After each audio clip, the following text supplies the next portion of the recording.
jersey after 6 March. I'm still, and the jerseys are out. So if you are going to buy me one, DJ wait. All right. So spots of music, and I'll be back.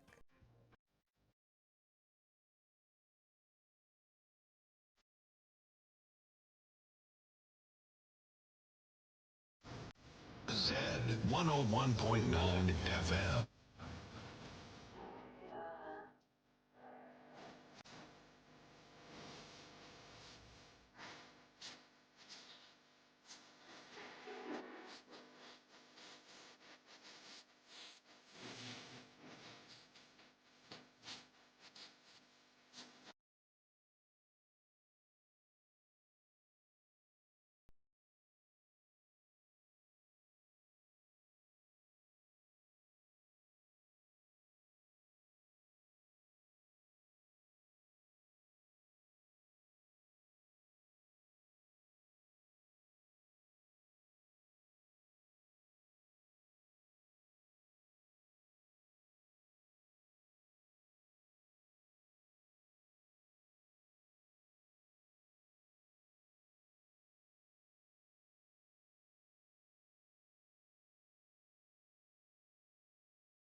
So we're back, and we are about to do our DIY segment.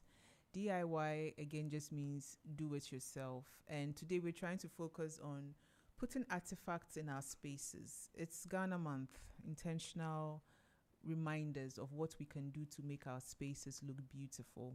Today I'm focusing on a living area. The living area is supposed to draw people in. That's where we do lots of our conversations, lots of our unwinding down, lots of what happened in your day, what didn't happen, or basically lots of silence just to listen to good music whilst we relax and plan for the weeks or the day or the next day, right? So there are certain things that should be placed in the room that would help make the space functional. Key underlying word is always functional. And then, of course, make the room very comfort oriented and cozy. One of the things that we shouldn't play with is footrests. Footrests are things that help with our posture. And for DIY for today, holiday, hey, I didn't even say happy Eid. Forgive me. It's because none of my people, my panelists here, I said panelists, my colleagues here gave me meat. So you see, anyway, for DIY segment today, I want us to focus up north. There are these ottomans that are made with skin or leather, and they are very beautiful. They are made by our brothers and sisters up north, and they normally stuff them with cotton, made in Ghana cotton, and they sew them very beautifully, and they are made out of tan leather, and they are so nice. I grew up around a couple of them when my father used to go on sabbatical tours. He comes back from the north and he's carrying these two big ones. And what I remember my mom used to do was place them in the living area. So when my father sits down, he puts his feet upon them. And we as kids too, when we are playing and we are lying down on the carpet, we use them as props. Like we face it, we put it in front of television and we just lean back and our we just lie on them, But most importantly, or what more specifically, those footrests also help with circulation. So when you sit, you're able to prop your legs up properly if you have a back problem.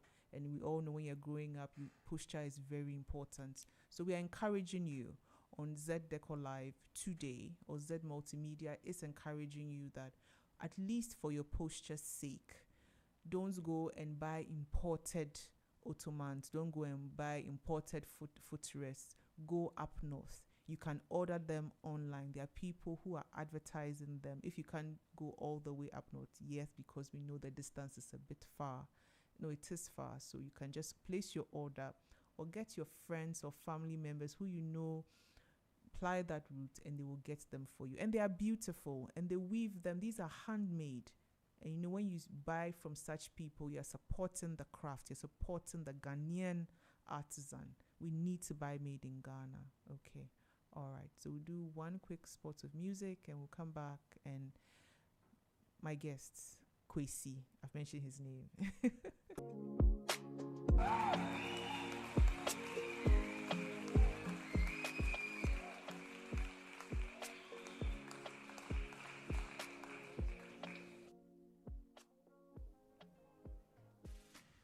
All right, so today, as I said, we are intentionally focusing on tourism, but a unique part of the tourism. We are going to go through Accra, as I said, through the eyes of my guest today, Kwesi. Kwesi is tour guide. When I say tour guide, proper tour guide, somebody who somebody who understands our history, somebody who knows what he's talking about. He won't just take you and say, this is castle. They walk away. He'll give you proper in-depth information. And when the production team and I were discussing what it is we wanted to talk about, we're like, you know what? We just look at the tourism bit. We talk about how expensive hotels are, what is happening, but we don't really look at like the functional pieces of the spaces we take ourselves and our guests and those who travel down to enjoy Ghana too. So today I have literally harassed him to come here and help us discuss this. Kwesi. Madam. Maybe madam. My very good friend. Professor. My one and only. Yeah. She understands very well. She understands. Amen. Yes. I like women who understand. Anyway, how are you? The supreme ruler and then the energies have been very grateful to me. And they've been smiling on the path that I've chosen. Amen. So we are just aligning to the air or the direction that it will take us or take me to. So I should say everything is fine. Yeah, sure. And I'm pleased to be here. The last time we met was me trying to do something, and then you came through. It's about almost a year ago and all that. Yeah, yes. Sure. But this is a beautiful place. Thank you. Good afternoon to our Muslim brothers celebrating the Eid al-Fitr, right? Yes. Unfortunately, I don't have any Muslim friend. Do you know when it gets to Eid? That's when I remember that I don't have Muslim friends. Yeah. So. Funny enough, prior to me getting engaged, I was trying to even shift into that direction, so I can even get some meat. but but we are pleading that those of you watching and listening to us, we eat meat. We do. Yeah, we like meat. Yes. So if anything, just let us know. Yeah. Anyway, let's just go head in. Tourism. How has it been like since you? Okay, let's. When did you start doing the tour buses, Accra by night? When did you start? I started Accra by night. I think just 2 months into its inception. Okay. I was drafted in by Professor Kobe Mensah. Okay. Good afternoon, wherever you are, Prof. And he's a guest on this show. He's been not my show, but he came to Kafui Day's show. Yes. Oh, okay. Yes. Okay, Prof is my boss. Okay. He drafted me in with one of, I would say she's been like a pillar of Accra by night. Chantel. GTDC is the sole operator of this program, okay, which is something that has to do with the vision of the president, expanding tourism to the night. I mean, into the night. Yeah, so Prof is doing very well with her 2 deputies. Good afternoon to both of them. The 2 ladies, they are doing very well. I joined just 2 months into its inception, and I have been with them for the past 8 to 9 months. And it's going well. You can also have a feel of people who, especially if I'm not talking about the guests, we're talking about people who are like introverts. When they come on board, they're like, oh, Sana Krati. Yeah, so sometimes it also motivates us to, look into, target those people to be part of our team. But Accra by night is a vibe. It's something that maybe I will have to invite you to be on. Tonight is happening. And no, and then the actual edition, this month edition is with Media General. Next week Friday. So if you have time, we might look into it, and then yeah. I think we have to arrange so the entire Z Deco team or the ZFM team comes so that we will know what we are talking about if we are talking about it again. Yeah, I think another if that comes to bear, then it will be very good to connect with the marketing team. So because I know GTDC is open for partnership and sponsorships. So this one was pulled in a partnership form with Media General. And I will be glad to have ZFM also. We're pulling something together for next month or next 2 months. So that it becomes solely your people. And then you know that, you can interview your people you are bringing in. I mean, there's always, I am not working for GTDC, but because I have been with them, I know their vision.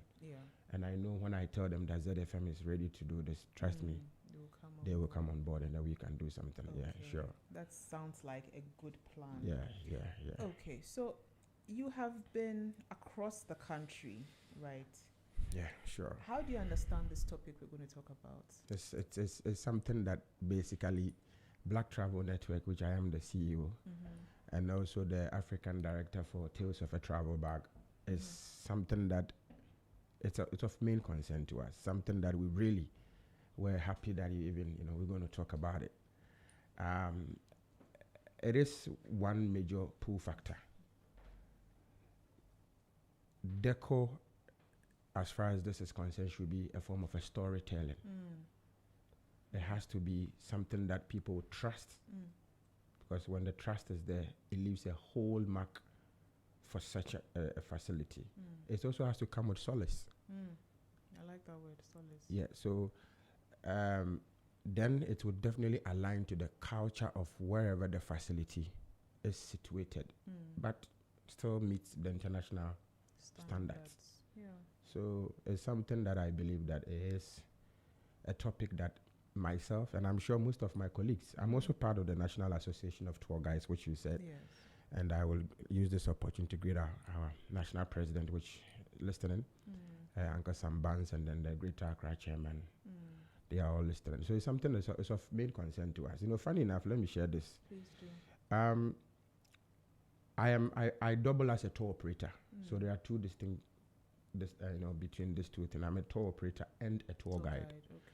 So before I became a tour operator, the understanding of what tour operators want always conflict with the execution part of the job, which always is done by the tour guide. So for instance, you are talking about deco. You get to a hotel that has issues with their deco. As you rightly said, even the front desk appearance. And every hotel, the eye of a hotel is a front desk. The lobby. And some of these things, when the clients, the expectations are always high when they are traveling. When they come to Ghana, the expectations are always high. Maybe the experienced ones like us always bring us down in the first phase of the orientation. By letting them know what they are to expect. So when some of these things happen and the complaints goes, in terms of remarks by the client, they might go online or on the company's page to leave that remarks. But we, as a tour guide, you don't have to let it get to that point. So the pressure is always on the guide to always neutralize situations. So we also hope that neutralizing the situation, the facility will do the needful, and the tour operators will also understand the tour guys that, okay, this happened. And so sometimes when the tour guys tells or maybe share their view towards these issues at those facilities, they may play around it. But when the operator calls and says A or B, it can be worked on. Yeah. So we always play a very vital role in neutralizing. So it's a topic that it goes for both sides, but the tour guys really wish that some of these things can easily be be done. And I'm sure going forward we're going to go deep into it. Oh, yes. And then get to people to understand where we are, we're coming from. One of the things that I have always wondered is, so for instance, when I was thinking about this thing with my producer, I was like, one of the things that have bothered me so much, for instance, is the Osu Castle. I remember somewhere last year, I think somebody, I'll say ignorantly, was just doing a video. I was walking through and showing, this is President Rawlings's old office. This is President Mills's office. And I wish I had the means to pull the video down. The person meant well. That's what I'm saying, ignorantly. Now, that office, what he showed, right, the chairs were awful. That was last year, so I don't know if work has been done, but what I remember, the chairs were awful. The setup, the curtains, I think even the window, they had barricaded with like plywood or something, And I was like, this is, you forget about the politics of it. This is the office of one of the longest presidents we've had. If nothing at all, it should be treated like Buckingham Palace. Before, I think President Mills was there, then President Kufuor was there at some point. So when I was thinking about, like, if this is the state of the castle, which was once the seat of government, then when Kwesi comes, I want to ask you, what is the state of the other castles? Let's start from there, then we continue. Ghana is visually positioned properly. Okay. But when it comes to that maintenance culture, we lack. Who is supposed to maintain? Yeah, so that is why we are here. Okay. I mean, having an office like that, that castle itself historically stands a greater chance of history. The people that have lived in there, whatever happened in there, today we are not for that. We are talking about, connecting all this history into the physicality of it. Yeah. Going through Osu Castle and seeing all these things you mentioned, not well kept. Does it speak well as far as our hospitality industry is concerned? A big no. Who is to maintain it? It is the industry. It is the players. It is the responsibility of the tourism industry to look into that area. You understand me? If we do not give much more time and then give that maintenance culture even to what sells the country, that what identifies us as a tourism hub, then why are we even selling tourism in the first place? I love that question. So basically, having an office, I have been there several times, and that comes to what we were discussing initially between a tour guide. Most of them has been sent there by tour operators. Take the clients there. Whatever feedback that comes, let us know. But the feedback, you cannot just go and report.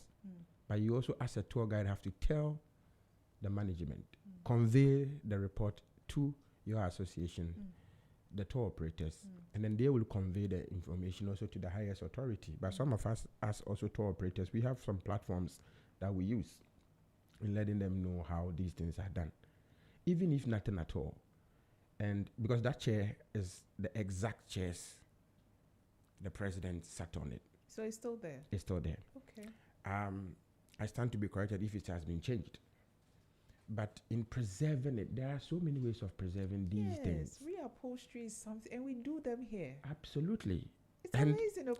I was telling my partner that this topic I chose to jump on, not only because we're going to talk about the deco, but the host that is what she's into. Yes. So I'm also here to also, learn and share advice. I mean, Look at Kwame Nkrumah Museum. All the things Kwame Nkrumah used, how well it's been preserved. Yes. We can extend that to several places.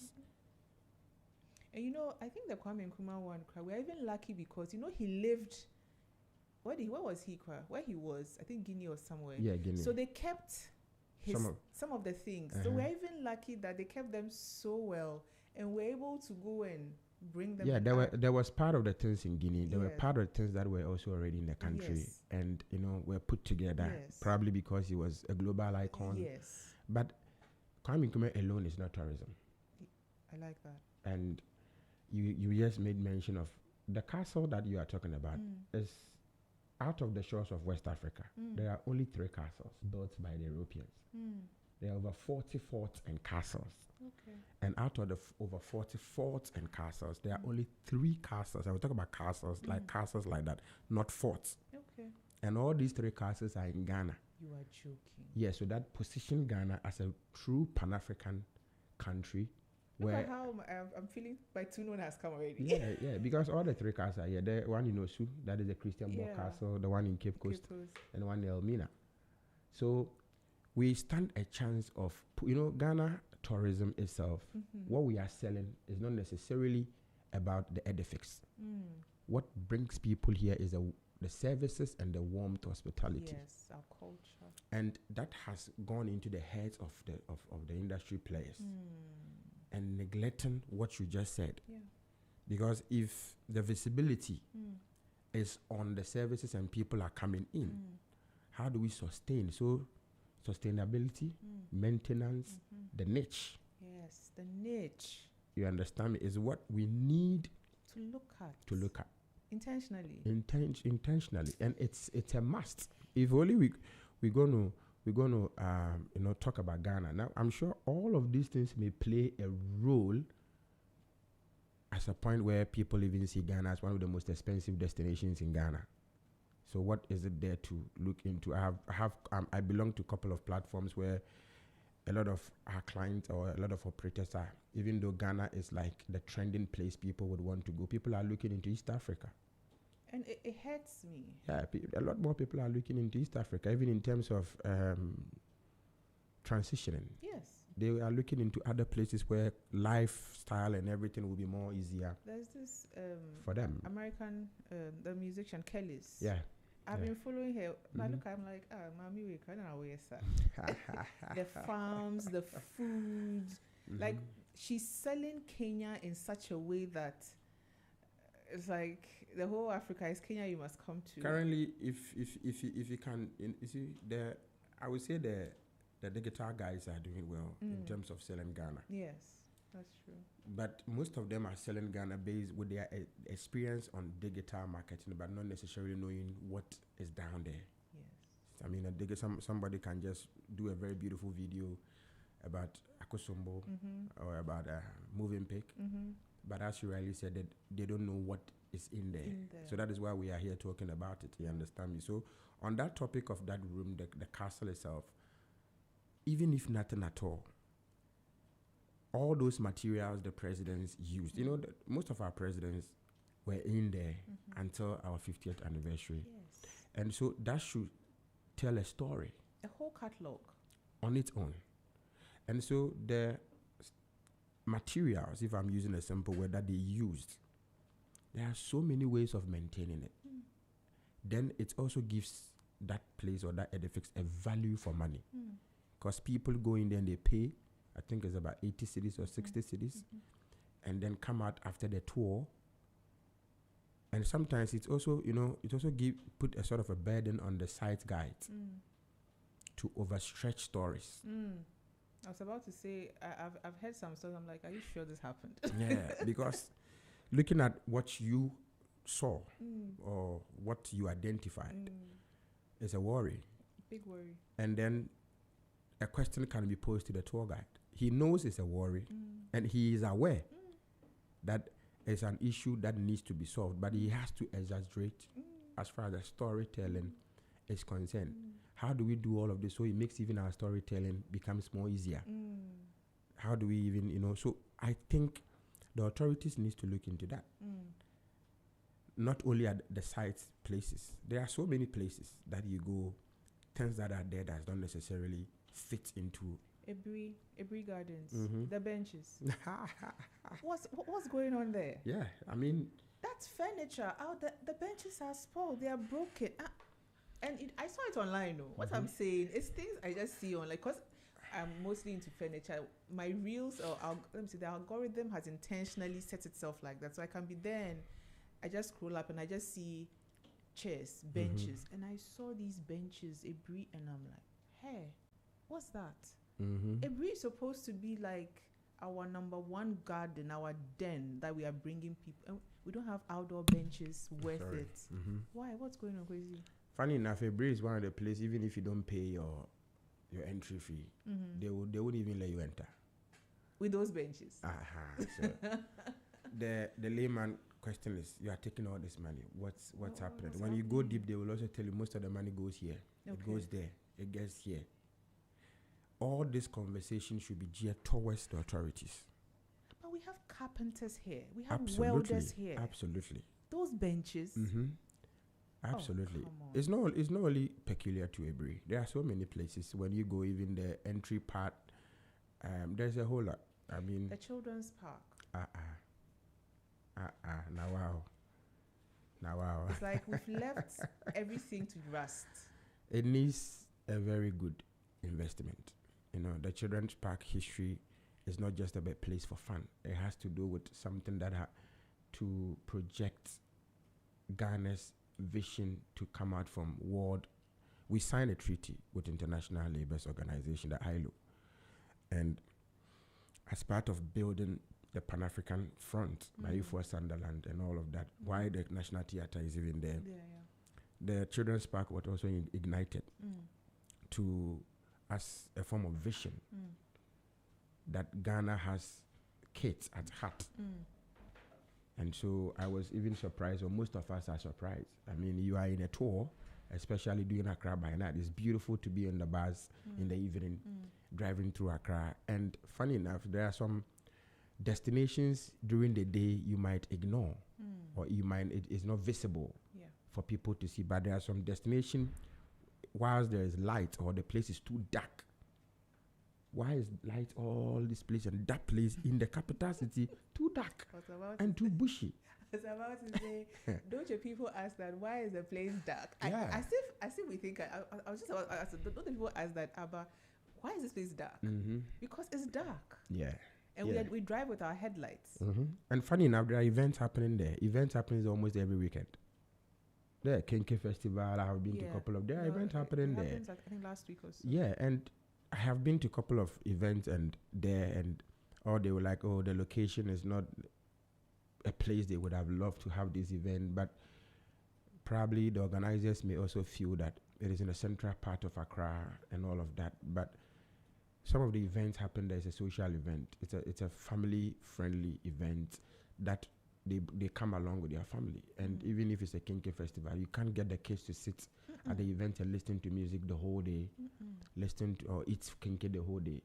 If we really mean to promote tourism, if Ghana is ready, if this current administration is ready to promote the industry, to be a force to bring in some form of forex or money to the system, that is one of the places we need an urgent investor. Currently, the president has been able to secure an investment to rebrand National Theatre. Yeah, I read that. What is if National Theatre is rebranded? It's a beautiful agenda, but National Theatre, not far from Children's Home, should be a place that And it's for me, it's an eyesore. It is, and it's just a stone throw from Ghana's premium hotel. Yes. Yeah. So somebody will when you are looking at somebody comes to Ghana, just even Googling location, maybe from the airport to that hotel, and definitely you're going to see the locational maps of some of the important or iconic landmarks on the map. And they say, oh, so my hotel is not far from the children's park. Let me just walk and go see. Absolutely. You go there like, and people do. We've had clients who go there, they come with kids. Sometimes it even skips us. So it's like, I mean, this morning, Me and the kids walk to your children's park. What is happening there? Yeah, it happens. It's something that it's a worry. We're laughing, but it's a serious thing. Yeah, it's a serious thing. Then that's why I told you. Then as a tour guide, you have to start exaggerate. It's under construction, blah blah blah. You haven't heard before. Yeah. Oh my goodness. So there are certain concerns or element that actually makes tourism, not just the scenery. Yes. As I said before, I said that visibly Ghana is on the right position, but consistency, sustainability, which definitely goes with maintenance, we lack. Yeah. We are lacking, and we need to look into it. If you just tuned in, you are listening to Z101.9 FM, and my guest is Kwesi. And Kwesi, oh my goodness, he said amazing things. This show is being live streamed, but it will be repeated on Sunday at 5 p.m. So you would get all the information.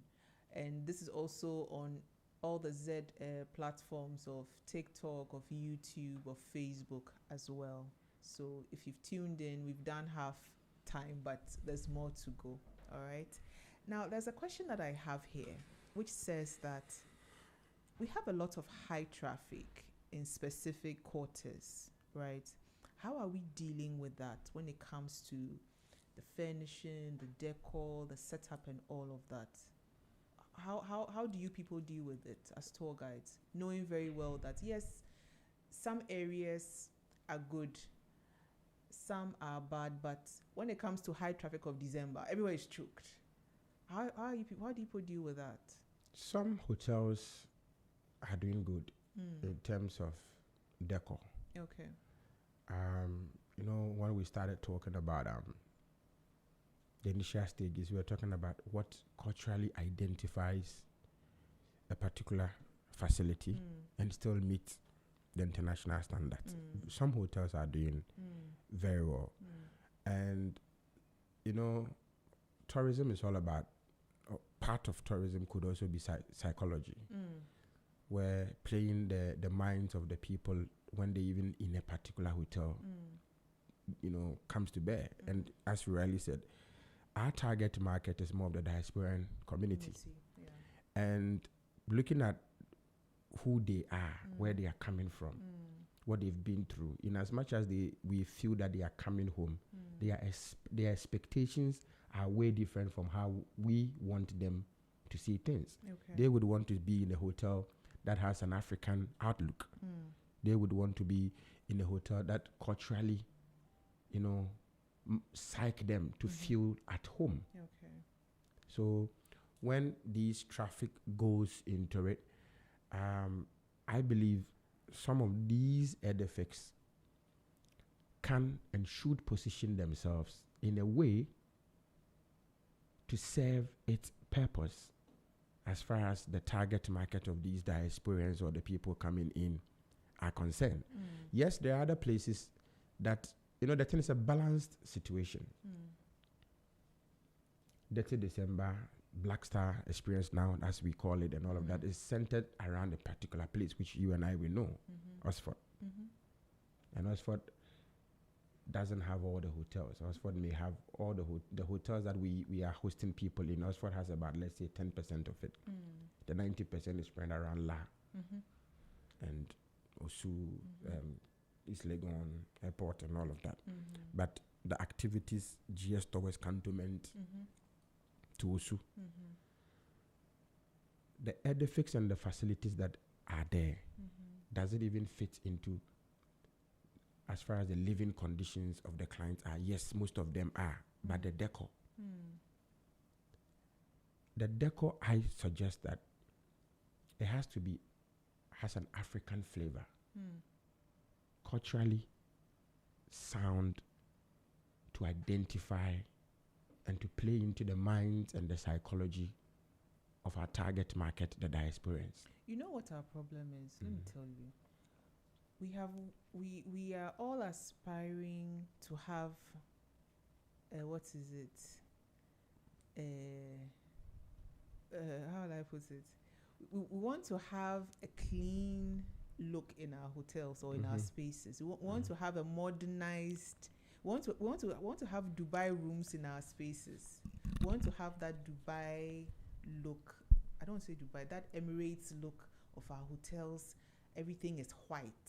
There is no color. There is no Africanness. So when ideally we should have like maybe an African mask on the wall. We should have a concrete platter, something on the table. We should have a sculpture, something in the corner. We want to have white, everything white, no color. We call it minimalism. Yes. We don't want to see anything.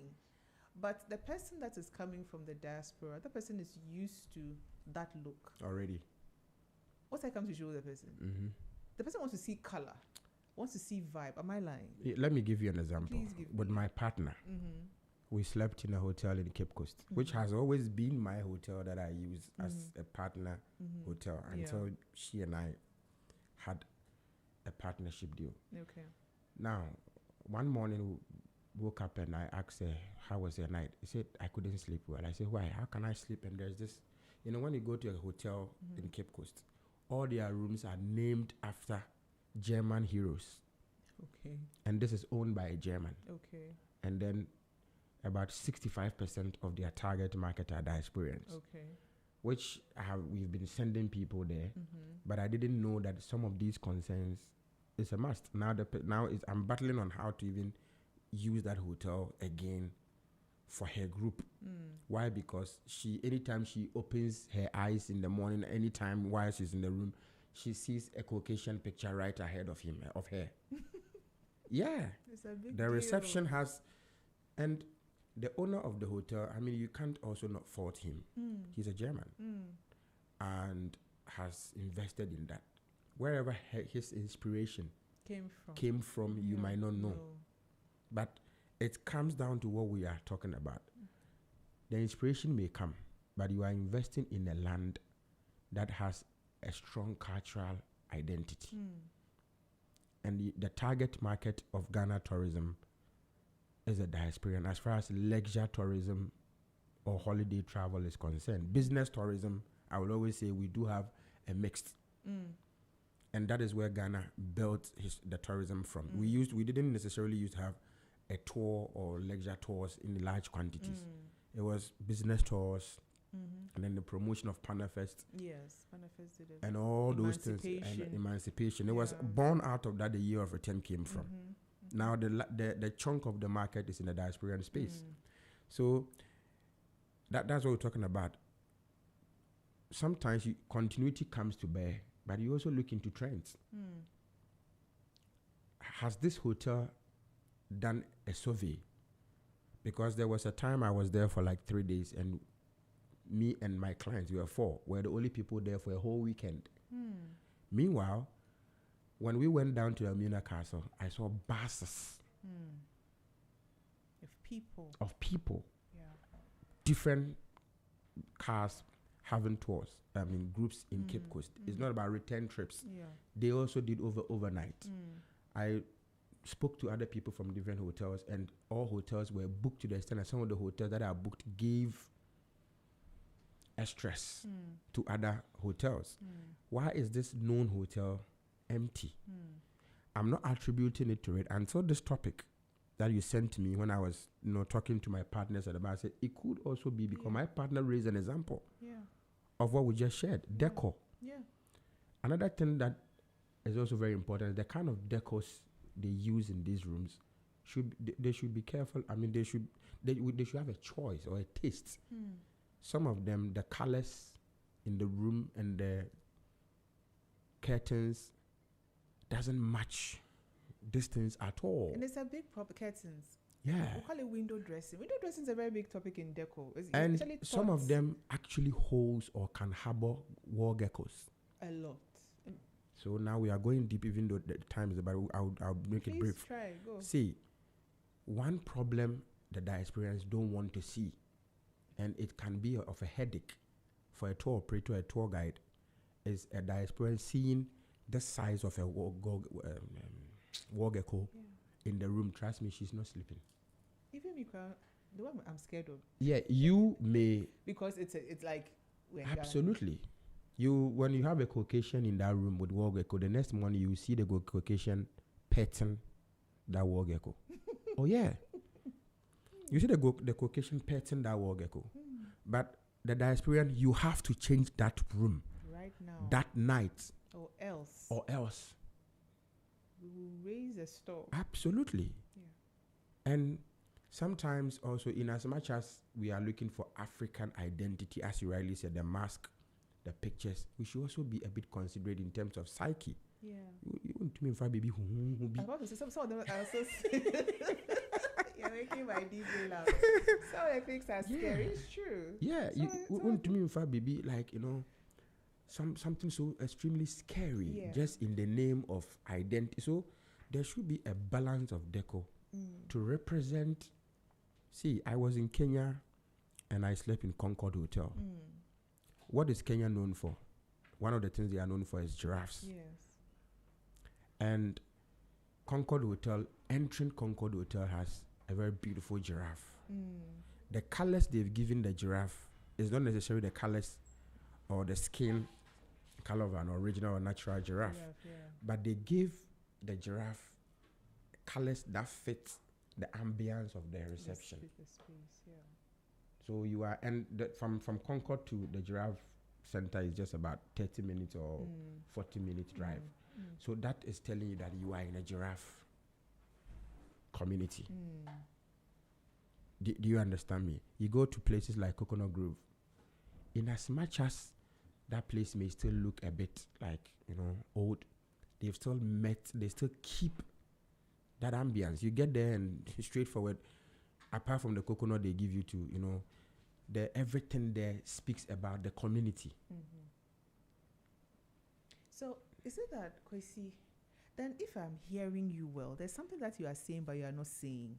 You're trying to say that we literally all have to come and sit down and come and have a whole reorientation, not just discuss about the pricing and the usual topics of problems we have, but understand that decor, setup, furnishing is a whole thing. So house managers of hotels, how do you call them, Kara? The maintenance officers, we all have to come back again and sit down and say that, what, in as much as you are trying to be modernized, or to be modern, that's the word, in as much as you're trying to meet certain standard, you have to go back and dial down, because there's something that we are all missing. Because it looks like everybody's doing their own thing. It looks like everybody, because I'm 4-star hotel. I don't need to come and sit down and talk to you. I am 1-star. I don't need to come and sit down and talk to you. I'm 2-star. I don't need you people. But the thing is that we need each other, because the guests are moving around. They'll do 4-star, they'll come to 1-star, they'll come to 2-star, they'll come to no star. But at the end of the day, if the rooms are not good, if the lobby is not good, if everything is not good, is the Ghana story they are going to write a review about?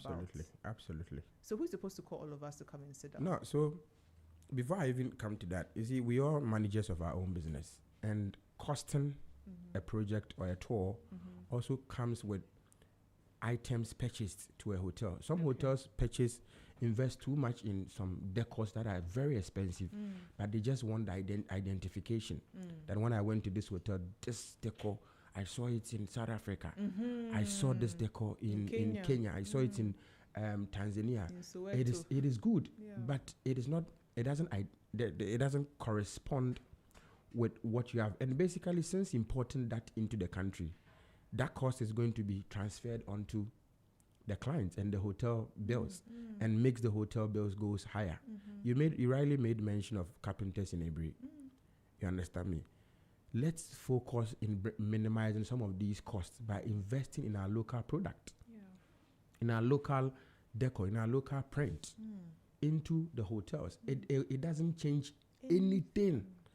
And trust me, all these big hotels that has all these imported decors, that is making the hotels fine. Some of them still have wall geckos. Some of them have, I'm being very honest with you, some of them have ants and all of that. Sometimes you go and complain, all they can tell you is that we're working on it. And it's not one, it's not two. It's a horde of ants. Yeah, we need to rather focus on, the cleanliness of the, let me use a simple word, of the room. When the room has the space, the clean, the smell, everything is okay. It also comes from the decor you put in there. Somebody, a hotel manager will go to some hotel and see a kind of a decor, a tree or a plant or something, or even wood that we use in doing the beds. And let me talk about beds. Please do. About 80% of our hotels in Ghana are not family friendly. About 80% of the hotels in Ghana, cannot host groups. Yeah. Very few have beds that are separable. Mattresses. Pillows. Very few have beds that are separable. Pillows. So most times, some hotel, you may have 20 rooms, and somebody wants to use the hotel because of its location, has about 40 people. That 20 rooms, that person have lost 20 people because he has to offload the 20 to another because he or she lacks the same. Because let me tell you, especially that experience where the whole thing, she might be, the person might be her sister. But let me use the word, lie, they want to sleep on the same bed. Yeah. Unless you have to do a tough orientation. Psych their minds before they accept. They wouldn't want it. They want to be in the same room, but not on the same bed. Yes. So we should look at all of those things and the type of woods. Sometimes you enter a very beautiful room, has all the modern stuff, but it smells. I was about to say the mold smell. Absolutely. Oh, I know what you're talking. Enyo. I know it's your field. Enyo. Okaka say we too known. Yeah. But enyo. And then you rather have to invest in things that will make the room smell. That is extra cost. Yes.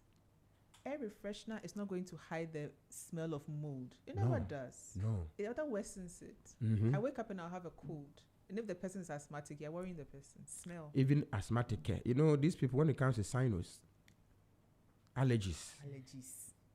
Petty things. And sometimes when the hotel is stuffy, the air condition keeps the allergy and the things that will ignite the allergy in the same space. Yeah. And the next morning you come out and half of your group are having all allergies all over. Pink eyes, sneezing, yes. a whole lot. So I believe the authority should look into that more, because if you are giving Ghana that visibility out and they come, see 2019, Afrochella, there was overflow of guests at Afrochella. And about 40% slept in buses. This is no joke. I'm saying this on authority. 40% of them didn't have accommodation. Why? Because Ghana and Kasa, we have a deficit as far as accommodation is concerned. I'm glad that there are this upcoming Airbnb, this Edifix coming up. It's not just about the Edifix. When it's done, we should have an authority that can go round and check monitor. We need. I'm crazy. Monitor these rooms constantly. There has to be a consistent, checkup. Yeah. So when the story is being, is going out there, we are proud. I slept in a hotel in Sandton, South Africa. Girl, trust me. It's beautiful. Sandton Hotel, not far from Mandela Mall. I got there around 12 a.m. Charlie, the weather was bad. And every place has closed down. I mean, especially around that area. But Charlie, if you still want to have fun in your room, you can. Not even ordering from the hotel. They have these machines, whatever drink you just place in, and it can keep you at your floor. Yeah. I'm yet to see. I stand to be corrected. We don't have. Don't even guess. I'm yet to see some of these hotels that can provide these things. Our setup is mostly poolside. That's our mindset too. Yeah, pencil rough. Pool. Then ABR grills. That is our idea of, because if we're intentionally thinking about guest comfort, what you said, solace, our beaches will be beautiful. No dirt, nothing. We'll have spaces where you can go in. It's like cabanas. You can go and sit there. West Africa, we'll have West Africa beachfront, I give it to Benin. Really? I swear. Oh, Benin. No, beachfront is Benin. It's not. No. Beachfront when stuff at West Africa is Benin. Nowhere else. Really? Yeah. Benin beaches, you will feel it. You know this is a beachfront. The only thing is about 80% of the restaurants are owned by foreigners for sure, but the beachfront there. With my observation, the leisure part of Benin, beachfront, I'll give it to Benin. But let me use this opportunity also to talk about people who are investing in hospitality places like the rest stops on the highways. Because we do. Hey, God, Kofi, I'm so happy you said we do. Please, it's bad. Because it's not. I don't want to mention their name. The Kumasi one. The washrooms. Hey, Jesus. This Christ. even cut across not only the rest stops. We should prioritize even every single stop, hotels, restaurants. See, go to a local restaurant. Those are it's part of our hospitality setup. Yes. And after eating fufu, let them show you a washroom. I don't go. The food you've eaten, you can share out. Anytime I go to these places, I go to the management. I say, boss, your place is nice.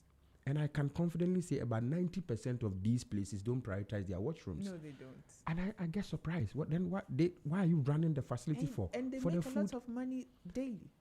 Absolutely. I don't know why. When you move from here to Cape Coast, there's only one spot. Yeah. Eat and Ride. Yeah. That is offering a first-class rest stop facilities. And you know, Kwesi, we don't even have. I have to bring you back. You see, as I bring to talk out later, the thing about rest stops is, it's not just about getting down to wee. I might have to have a meeting where I need internet facilities. I might need to take a shower and change my clothes. If I'm moving with kids, maybe my car, for my tire, the battery is low, so I might need to check there are so many auxiliary services that are run. I might even need a haircut. I might want to wash my hair. There are so many things we could do with this rest stop thing you're talking about. But in our mind, it's just, kebab, Friday out, and maybe a washroom. Then we pay 1 cedi, 2 cedi. No, that is even better. Let me give an example. I think 2 months ago, one tour operator hosted about 500 guests in Ghana. Yeah. And they did a return trip to Cape Coast. Eat and Ride boss even called me. I mean, I'm a very good friend of the owner. Funny enough, the man himself is an architect and a lecturer at K University. Then to be done well. He told me, for 2 years, the washroom was used for free. That man, when you get to Eat and Ride, all he was looking at is buy from him. Yeah. And so all the top gurus from Nancy Pelosi and all those big people who have been here, all the celebrities, everybody stops there. Paying nothing. But still make sure that those places are clean. But we had a meeting and I told him, boss, you've paid your dues. Charge. Because you can't always move the resources from she has a boutique hotel and then a rest stop. So he takes some of the finances or funds to clean the place. I said, let's charge them. Nobody will complain. No operator. We won't complain. No, nobody will complain. As we have it and auxiliary services. And his facility even has a salon, as you are saying. Yes. The facility has a gym, has a pool. We need those things, so. You understand me? And basically, we don't have it. So immediately you leave that place. And let me also share this. Most of the tourists we move around, they come with a lot of health conditions. Some. Yes. Some can't sit in a bus for 1 hour without using a washroom. Yes. And that is also a headache. Yeah. There are most times you may and you have to, as a tour guide, improvise. Park or move into a hotel or a guest house. As for guest house, but I don't want to talk about them. You veer into a hotel or a guest house and just ask them that based on A or B or C, you want your clients to trust me. They will tell you it's home. 90% will not let you use the rooms. Yeah. Gas stations, they are the one to even make money from distance. Yes. I don't see why gas stations don't invest in washrooms and just take 1 city, 2 city, beautiful washrooms from here to Ada. Yeah. if you don't stop in any known hotel, you won't get anywhere to get your guests. And these are part of all the things we are talking about, you know. So crazy time is cool. I understand. Under 1 minute, so now I won't wrap up the show. Under less than 1 minute, you end the show for me. What do you want to say? I give it all to you. Under 1 minute, I would say that I would entreat our authorities. If this show can be put online for anybody, or how we're going to spread it around, and if this topic can be, you know, you're coming again. And then all I want to say is that it's not only also about authority. Let's all come together. Let's educate people wherever we go. I am very bold. Wherever I go, I see something that it's not going on. I approach people. I share my thought with them. This is a very good program. A topic that I think it's informing, and then possibly I hope that it goes to where it has to go, and I know it is, because I've started having I'm getting some messages from here and there. I appreciate you inviting me to the show. You are doing well. Thank you. Z Multimedia. This is a great platform. Black Travel Network, which I am a CEO, also the African rep for Tales of a Travel Bag. Thanks for giving us this opportunity.